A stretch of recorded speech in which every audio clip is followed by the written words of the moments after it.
images that were just kind of felt like what was in my head. I wouldn't normally do this image-based wise. I sort of decide on my animals and then close my eyes and sort of picture myself in a place. But this is the first time I'm doing something about a place I haven't been. And it's not really a place, it's sort of an imaginary place based on the idea of sort of India and Morocco, where I just really had this extreme desire to do something more exotic. So I kind of just did some random searching of images and found things that not just had a graphic quality, but maybe set a mood of what I'm trying to capture. And a big part of what I was thinking about when I was thinking about doing this collection was like this kind of fantasy escape of just everything that's the opposite about my personal reality. And I loved this picture because there's these two sort of regal people, kind of Maharaja-like Jungle Book looking people, but they're so angry. They just look like they hate me, but in a way that I want them to. But like just the decadence, it seems like every single surface is decorated in this kind of culture. I mean, they even paint their animals, their elephants, and their, and it all means something. And the tile work and the flowers and the henna tattoos and the metal work and the lanterns. And I've got sort of the main animals that I've chosen to incorporate in this collection. So as I'm looking at like this weaving photo that I found, which is probably from Mexico, but it's not really the point. It's not a real place that I'm trying to create here. It's sort of the idea of a fantasy place. And so I'm like taking this weaving, like what can I do? Like how does that connect? I mean, I could weave this sort of atlas moth in a way, instead of just drawing it as it is, I can weave it in graphically. Maybe with like an ikat type design where the design is woven into the cloth, or something like this where it's like loomed, but created out of a series of lines, or instead of just shapes, I typically take an animal and then make it out of things, out of shapes, out of leaves, out of design elements. But what if all I gave myself was a straight line to work with? Could I still make this a recognizable form without this sort of crutch of a curve? I don't know.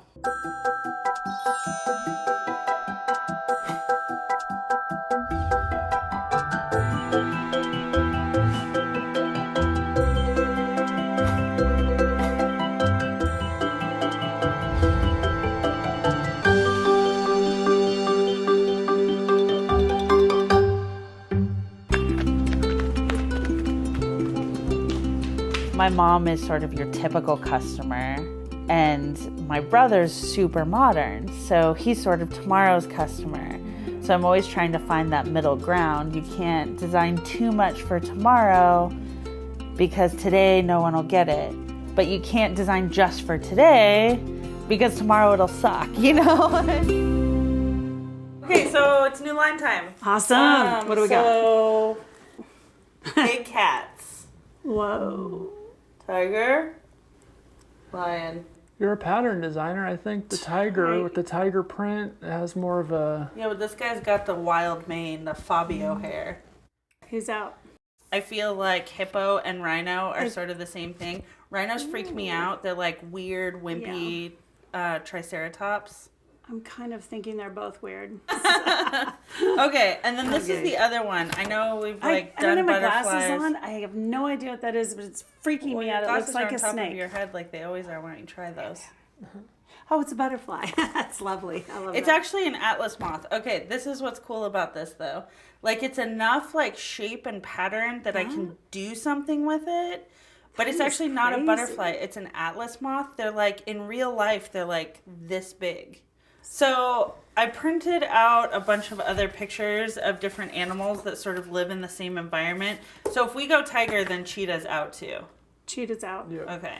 Yeah. Is tiger going to be like the main? Well, I really think that I can do a lot with an elephant.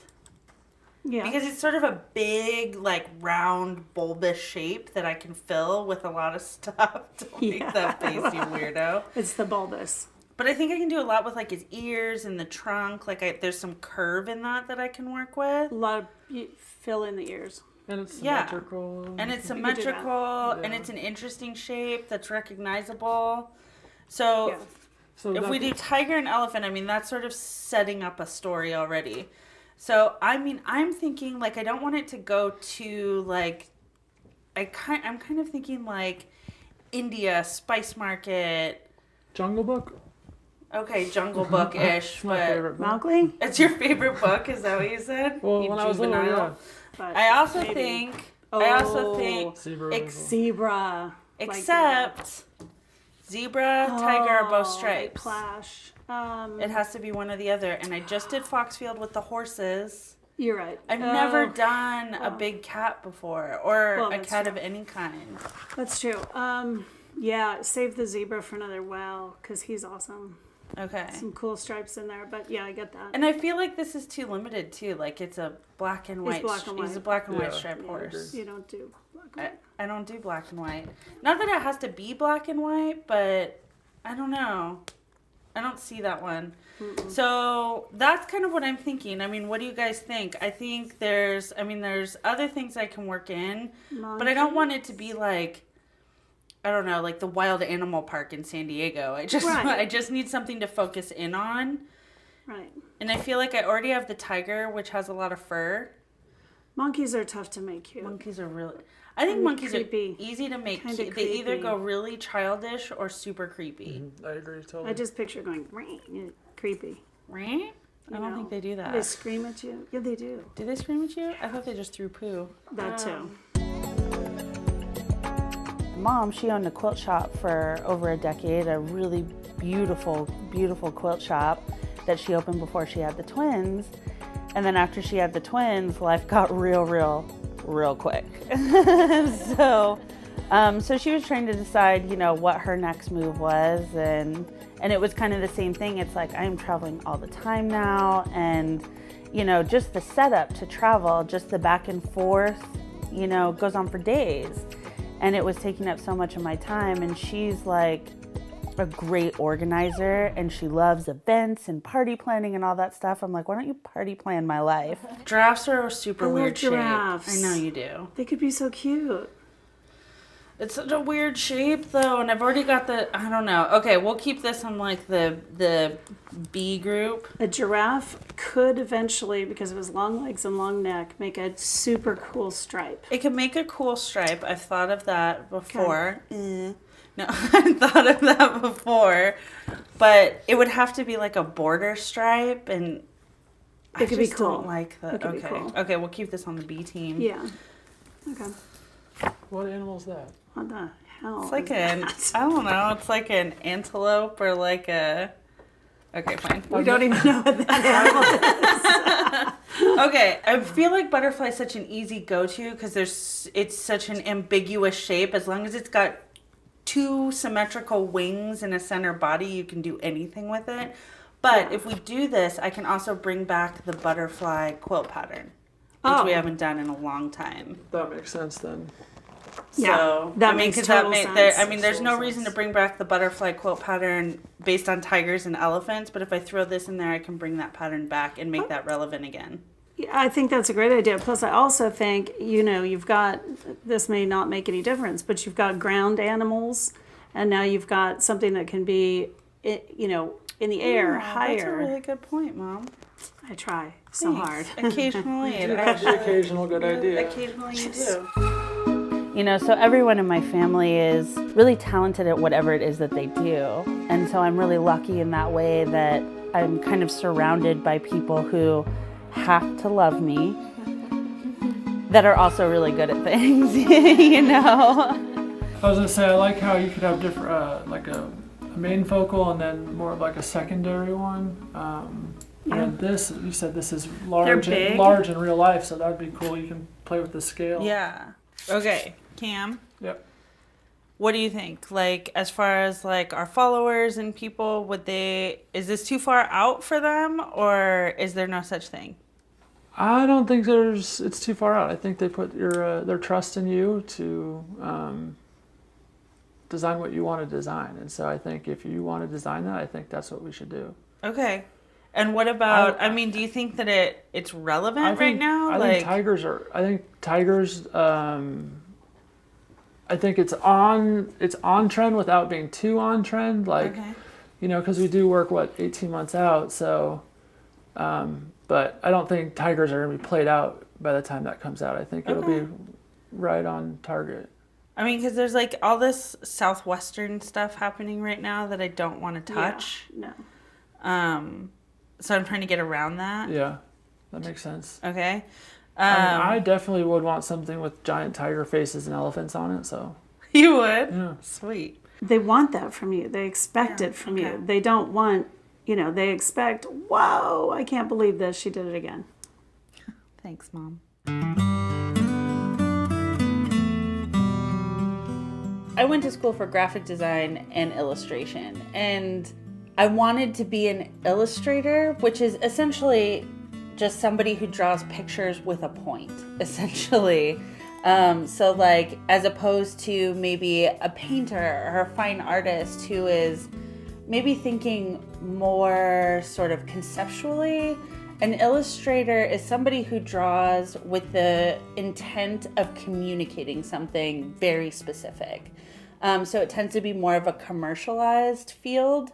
Because I never really saw myself as like a true fine artist. I'm consider myself more of a storyteller. Not that that's not also fine art, but fine art was a little too broad for me. Illustration was a little more specific.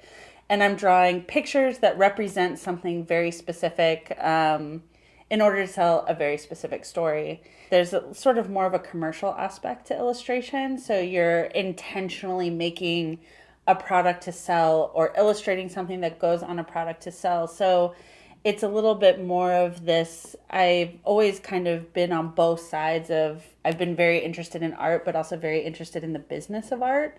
And that's a really strong part of my personality and my process, is that I'm really trying to sell something at the end of the day. And by double majoring in graphic design and illustration, I'm able to both draw the picture, but then package it to sell as well. For me, I want my fabrics to communicate something.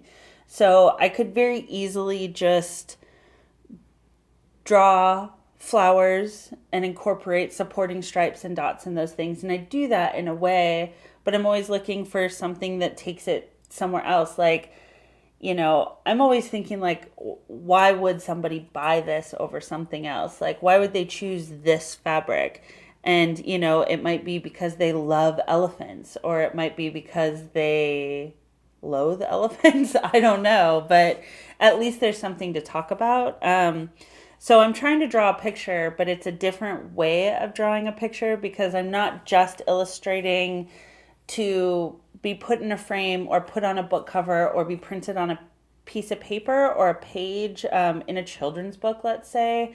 I'm drawing something that needs to interlock with identical drawings of itself in order to create a field of design. So right now I'm drawing an elephant. I knew that was going to be an important part from when I did the mood board, and when I talked with my mom and my brother, I knew that an elephant was going to come up in this. And what I'm trying to do with this elephant is, I could just draw an elephant, just get a picture of an elephant and draw an elephant. But I feel like if you want a photo of an elephant, you're better off taking a picture of it than drawing it.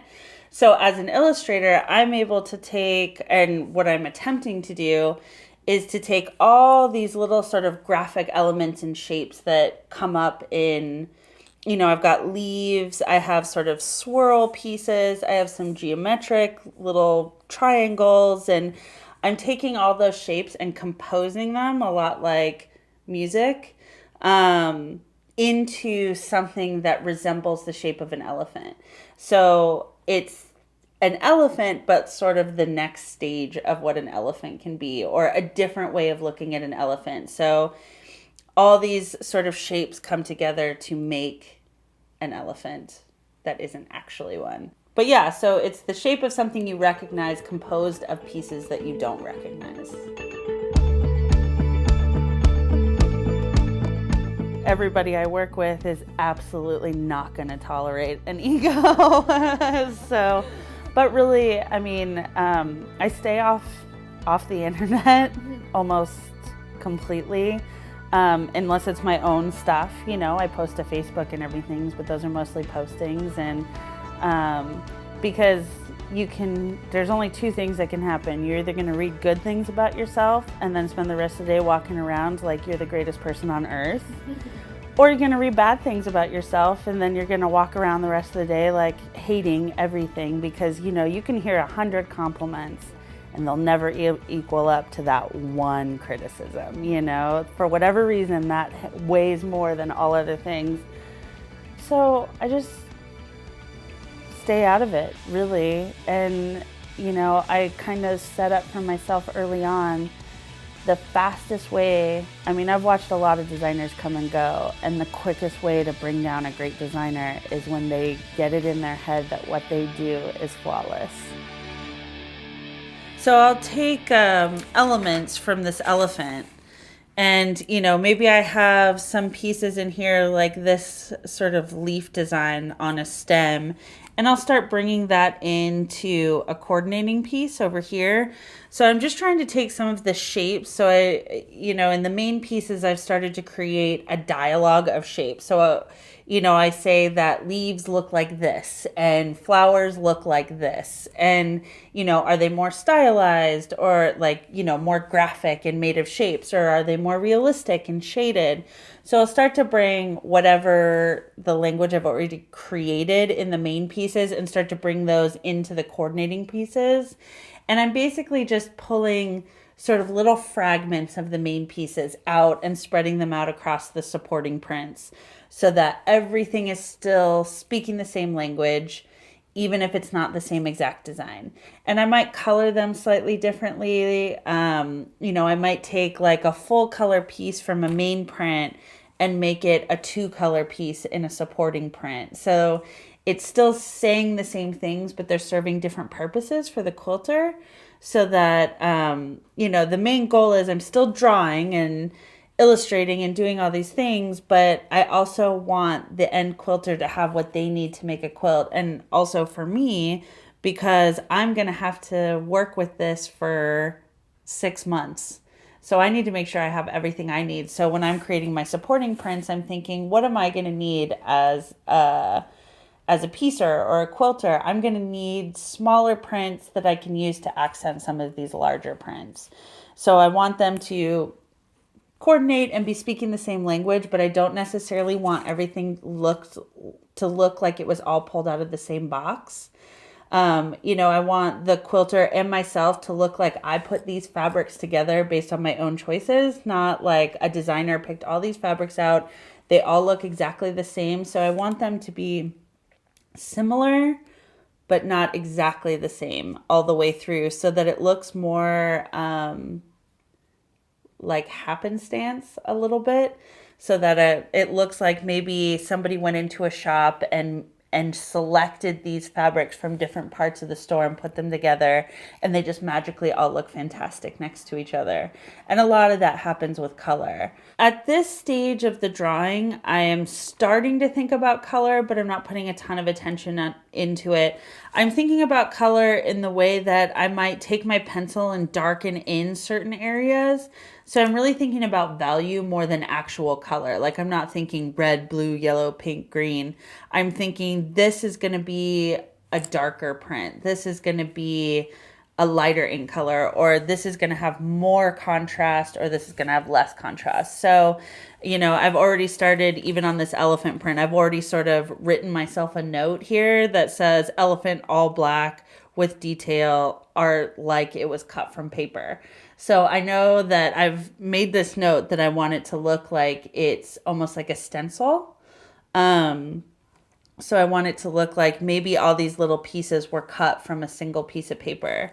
And because I know that with this piece having so much detail, I'm going to soften all that detail by making it only a limited amount of colors. Like in this small floral drawing, I want this to have more dimension to it because it's a smaller print, where this elephant is large and it's bold and it's graphic, so it can have more detail and less color. I don't need it to be three-dimensional. It can be really flat. It's time for feedback. Mom! They better not be at lunch. Getting feedback from my mom and Cameron it's invaluable to me because they're seeing the drawings in a way that I don't see them. So this is the elephant. Oh, wow. I thought it was a monkey. It's not a monkey. I'm so dead. I thought, okay, it's an elephant. How do you see a monkey in that? It's an elephant. There's a trunk. So when she comes to look at a drawing I did of an elephant that is now precious to me because I've invested so much time in it, and the first thing she says is she sees a monkey, like that's a huge problem for me.